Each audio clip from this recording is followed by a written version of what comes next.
আজকে আমি তোমাদের বাংলার প্রবন্ধ থেকে জাস্ট দুটো প্রশ্ন বলবো। এই দুটো প্রশ্ন তুমি ভালো করে তৈরি করো। এই দুটো প্রশ্ন তৈরি করলেই তুমি শিওর শর্ট করতে পারবে। দেখো, তোমাদের বাংলাতে দুটো প্রবন্ধ আছে, একটা হচ্ছে হারিয়ে যাওয়া কালি কলম আর বাংলা ভাষায় বিজ্ঞান। এই দুটি প্রবন্ধ থেকে দুটো প্রশ্ন তোমাকে পরীক্ষায় দেওয়া হবে। তোমাকে একটি প্রশ্নের উত্তর লিখতে হবে। যারা মনে করছো হারিয়ে যাওয়া কালি কলম থেকে আমি প্রশ্ন লিখব, তোমাদের জন্য আমি 3 থেকে 4টি প্রশ্ন বলবো। এই 3-4টি প্রশ্ন করলেই তুমি শিওর কমন পাবেই পাবে, টেস্ট কি ফাইনালে। আর যারা বলছো যে বাংলা ভাষায় বিজ্ঞান থেকে আমি প্রশ্ন তৈরি করব, তোমাদের জন্য আমি একটা প্রশ্ন জোর দিয়ে বলবো, একটা করলে একটাই পাবে, আর এক্সট্রা রূপে আর একটি তোমাকে প্রশ্ন তৈরি করতে বলবো। দুটো প্রশ্ন তৈরি করলেই তুমি শিওর শর্ট করতে পারবে। কাজেই তুমি প্রথম থেকে শেষ পর্যন্ত আজকের ভিডিওটি মনোযোগ সহকারে দেখো এবং যে প্রশ্নগুলিকে আমি তোমাকে তৈরি করতে বলবো সেই প্রশ্নই তুমি তৈরি করো।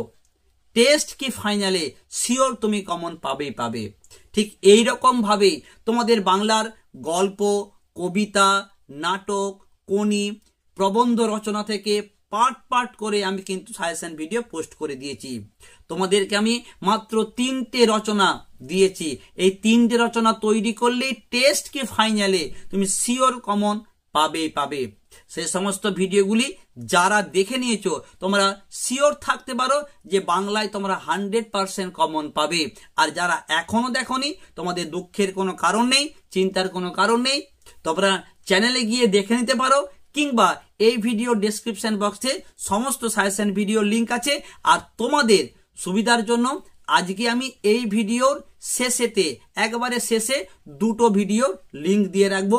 অবশ্যই দেখে তোমরা সেইভাবে প্রস্তুতি নাও। সকলের জন্য রইল অনেক অনেক শুভেচ্ছা। চলে আসবো সরাসরি প্রশ্নতে। দেখো, মাধ্যমিক সাজেশন তোমাদের এটি প্রবন্ধের। তোমরা প্রথমে হারিয়ে যাওয়া কালি কলম থেকে প্রশ্নগুলো আগে দেখে নাও, তারপর তোমাদেরকে আমি প্রথমের মতো যেটা বললাম 3 থেকে 4টি প্রশ্ন বলে দেব। প্রথম প্রশ্ন, আমরা কালি তৈরি করতাম নিজেরাই। আমরা বলতে কাদের কথা বলা হয়েছে? আমরা কালি তৈরি কিভাবে তা নিজের ভাষায় লেখো। ভীষণ গুরুত্বপূর্ণ প্রশ্ন। দেখো, এই প্রশ্নটায় কতভাবে ঘুরিয়ে ফিরিয়ে আসতে পারে আমি তোমাদেরকে অথবা দিয়ে সেই প্রশ্নগুলো কিন্তু দেখিয়ে দিয়েছি। তোমরা অবশ্যই এই প্রশ্নগুলো কিন্তু ভালো করে খাতায় তুলে নাও। দ্বিতীয় প্রশ্ন দেখো, বিমর্ষ ওয়াটারম্যান মনে মনে প্রতিজ্ঞা করলেন আর নয়, এর একটা বিহিত করতেই হবে। ওয়াটারম্যান কে? তিনি বিমর্ষ হয়েছিলেন কেন? তিনি কিসের বিহিত করলেন? এই প্রশ্নটাই দেখো আবার কতভাবে ঘুরিয়ে ফিরিয়ে আসতে পারে। প্রশ্ন আসতে পারে জন্ম নিল ফাউন্টেন পেন, এই লাইন তুলেও প্রশ্ন হবার সম্ভাবনা প্রবল। কিংবা বলতে পারে এককালে বাংলায় তাকে ঝর্ণা কলম বলা হতো। ঠিক আছে, এই লাইন তুলেও প্রশ্ন হতে পারে। 3 নম্বর প্রশ্ন, হারিয়ে যাওয়া কালি কলম প্রবন্ধে কলম ও দোয়াতের যে নানাবিধ বিবরণ দেয়া হয়েছে তা নিজের ভাষায় লেখো। এই প্রসঙ্গে তোমাদের একটা আমি কথা বলি, আমাদের রাজ্যে টেস্টের প্রশ্ন কিন্তু স্কুলের স্যারেরা তৈরি করে থাকেন। কোন স্কুল একটু সহজ প্রশ্ন করলেও কোন স্কুল কিন্তু বেশ ঘুরিয়ে প্রশ্ন করেন, যে তোমরা কতটা প্রস্তুত হয়েছো পরীক্ষার জন্য সেটা জানার জন্য। কাজেই কোন স্কুল একটু সহজ প্রশ্ন করে, আবার কোন স্কুল একটু ঘুরিয়ে কঠিন প্রশ্ন করে থাকেন। যদি প্রশ্ন কঠিন হয় তাহলে এই ধরনের প্রশ্ন আসতে পারে। ঠিক আছে, তোমরা এই প্রশ্নগুলো খুব ভালো করে তৈরি করো। নেক্সট তোমরা প্রশ্ন করবে সবই আজ অবলুপ্তির পথে। সবই বলতে কি বোঝানো হয়েছে, সেগুলি অবলুপ্তির কারণ কি? এই প্রশ্নকে ঘুরিয়ে বলতে পারে আমার মতো আরো কেউ কেউ নিশ্চয়ই বিপন্ন বোধ করছে, এই বিপন্নতার কারণগুলি লেখো। কিংবা প্রশ্ন, কম্পিউটার তাদের জাদুঘরে পাঠাবে বলে প্রতিজ্ঞা করেছে, তাদের বলতে কাদের? কিভাবে কম্পিউটার তার প্রতিজ্ঞা পালন করেছে? কিংবা বলল হাই, কোথায় গেল সেই সব দিন? কোন দিনের কথা বলা হয়েছে? দিনগুলির অবলুপ্তির কারণ লেখো। কিংবা তোমাদের প্রশ্ন আসতে পারে যে হারিয়ে যাওয়া কালি কলম প্রবন্ধে কালি কলমের প্রতি প্রাবন্ধিকের যে ভালোবাসা তা নিজের ভাষায় লেখো। নেক্সট কি প্রশ্ন আছে? খুব গুরুত্বপূর্ণ প্রশ্ন এটি। মুঘল দরবারে একদিন তাদের কত না খাতির, কত না সম্মান, তাদের বলতে কাদের কথা বলা হয়েছে, তাদের খ্যাতি ও সম্মানের পরিচয় দাও। কিংবা প্রশ্ন আসতে পারে দ্বিতীয় বিশ্বযুদ্ধের বেশ কয়েক বছর পরের ঘটনাটি কি। ওকে, এই মোট আমি তোমাদেরকে 7টা প্রশ্ন দিয়েছি।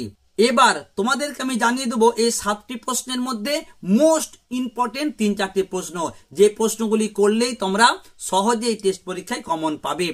প্রশ্নগুলি কি কি একবার তোমরা ভালো করে দেখে নাও, যারা বলছো যে আমি হারিয়ে যাওয়া কালি কলম থেকে স্যার প্রশ্ন লিখবো। এখান থেকে মোস্ট ইম্পর্টেন্ট 1 নম্বর প্রশ্ন, আমরা কালি তৈরি করতাম নিজেরাই। প্রথমেই রয়েছে যে কালি এবং কলম কিভাবে লেখকরা তৈরি করতেন, এই বিষয়টা খুব ভালো করে তোমরা টেক্সটটা পড়ে নিবে। প্রথম প্রশ্নটা মোস্ট ইম্পর্টেন্ট। নেক্সট তোমরা কোন প্রশ্নটা করবে, বিমর্ষ ওয়াটারম্যান মনে মনে প্রতিজ্ঞা করলেন আর নয়, এর এটা বিহিত করতেই হবে 2 নম্বর প্রশ্নটি। এরপর তোমরা প্রশ্ন করবে আশ্চর্য সবই আজ অবলুপ্তির পথে, মোস্ট মোস্ট মোস্ট ইম্পর্টেন্ট। আর তোমাদেরকে আমি একটি প্রশ্ন বলবো, মুঘল দরবারে একদিন তাদের কত না খাতির কত না সম্মান। এই 4টি প্রশ্ন তোমরা ভালো করে তৈরি করো, যারা বলছো বা যারা মনে করেছো যে হারিয়ে যাওয়া কালি কলম থেকে আমরা প্রশ্ন লিখবো। ওকে, এই 4টা করলেই তোমাদের যথেষ্ট। আর যারা বলছো বাংলা ভাষা বিজ্ঞান থেকে প্রশ্ন লিখবে, তোমাদের জন্য প্রশ্নগুলো আগে দেখে নাও, তারপর তোমাদেরকে বলছি। বাংলা ভাষায় বিজ্ঞান চর্চায় এখনো নানা রকম বাধা আছে, লেখক বাধাগুলি দূর করতে কি কি পরামর্শ দিয়েছেন।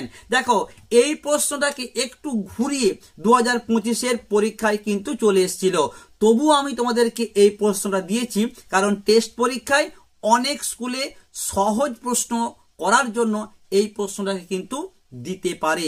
তোমরা এই প্রশ্নটাকে অবশ্যই সবাই একটু চোখ বুলিয়ে রাখবে। নেক্সট তোমরা প্রশ্ন করবে আলংকারিকগণ শব্দের ত্রিবিধ কথা বলেছেন, শব্দের ত্রিবিধ কথাটি কি, এটি সম্পর্কে আলোচনা করো। বিজ্ঞান নির্ভর রচনার ক্ষেত্রে এদের ব্যবহার কতদূর গ্রহণযোগ্য। 2 নম্বর প্রশ্ন। 3 নম্বর তোমরা প্রশ্ন করো যাদের জন্য বিজ্ঞান বিষয়ক বাংলা গ্রন্থ বা প্রবন্ধ লেখা হয় তাদের মোটামুটি 2টি শ্রেণীতে ভাগ করা যেতে পারে, 2টি শ্রেণীর পরিচয় দাও। এই প্রশ্নটা কেউ ঘুরিয়ে দিতে পারে, তোমাদের হয়তো বললো যে বাংলা ভাষায় বিজ্ঞান প্রবন্ধ অবলম্বনে প্রথম ও দ্বিতীয় শ্রেণীর বিজ্ঞান বিষয়ক পাঠকদের সম্পর্কে আলোচনা করো। নেক্সট তোমরা প্রশ্ন করবে পাশ্চাত্য দেশের তুলনায় এদেশের জনসাধারণের বৈজ্ঞানিক জ্ঞান নগণ্য। বৈজ্ঞানিক জ্ঞান নগণ্য কেন, এর ফলে তারা কি কি সমস্যার সম্মুখীন হয়। নেক্সট কি প্রশ্ন আছে, এই কথাটি সকল লেখকেরই মনে রাখা উচিত, কোন কথা কেন লেখকদের মনে রাখা উচিত।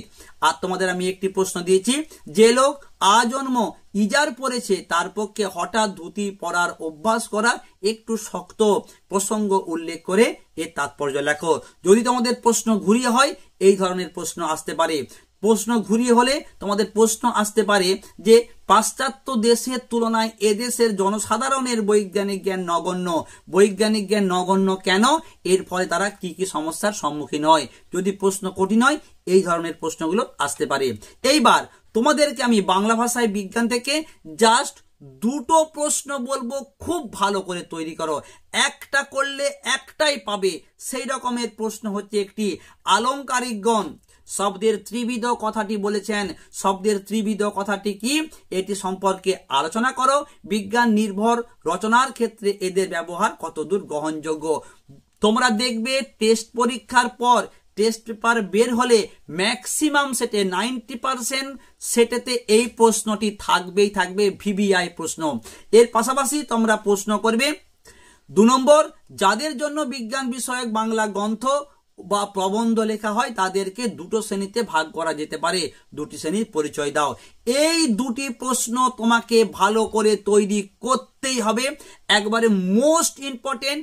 কি টেস্ট কি ফাইনাল তুমি জেনে রাখো, তোমাকে আমি এখন থেকে বলে দিচ্ছি। তাই প্রবন্ধ থেকে এই আলংকারিকগণ শব্দের ত্রিবিধ কথা বলেছেন, এই প্রশ্নটা 2026-এর 6 দাগের 2 নম্বর প্রশ্নতে থাকবেই থাকবে। তোমাকে আমি বলে দিচ্ছি, তুমি আজকেই এই প্রশ্নটা লিখে রাখো যে স্যার বলেছে এটা আসবেই, তোমাদের জন্য ভীষণ গুরুত্বপূর্ণ প্রশ্ন। ওকে, আর যেটা বললাম প্রথম প্রশ্নটা যে বাংলা ভাষায় বিজ্ঞান চর্চায় এখনো নানা রকম বাধা আছে, এই বাধাগুলি কি কি, বা বাধাগুলি দূর করতে লেখক কি কি পরামর্শ দিয়েছেন। এই প্রশ্নটা পরীক্ষায় চলে এসেছিল, তবুও প্রশ্নটাকে আমি দিয়েছি টেস্ট পরীক্ষার জন্য। যদি স্যারেরা মনে করেন যে সহজ প্রশ্ন দেবেন, এই প্রশ্নটা কিন্তু দিতে পারেন। ওকে, তোমাদেরকে মেনলি এই 2-3টে প্রশ্ন করে ফেলো, চোখ বুজিয়ে তুমি পরীক্ষা দিতে যাও, প্রবন্ধ থেকে তুমি শিওর কমন পাবেই পাবে। বাংলার অন্যান্য বিষয়ের সাজেশন ভিডিও ডেসক্রিপশন বক্সে দেওয়া রইল, অবশ্যই দেখে নিও। সকলের জন্য রইল অনেক অনেক শুভেচ্ছা।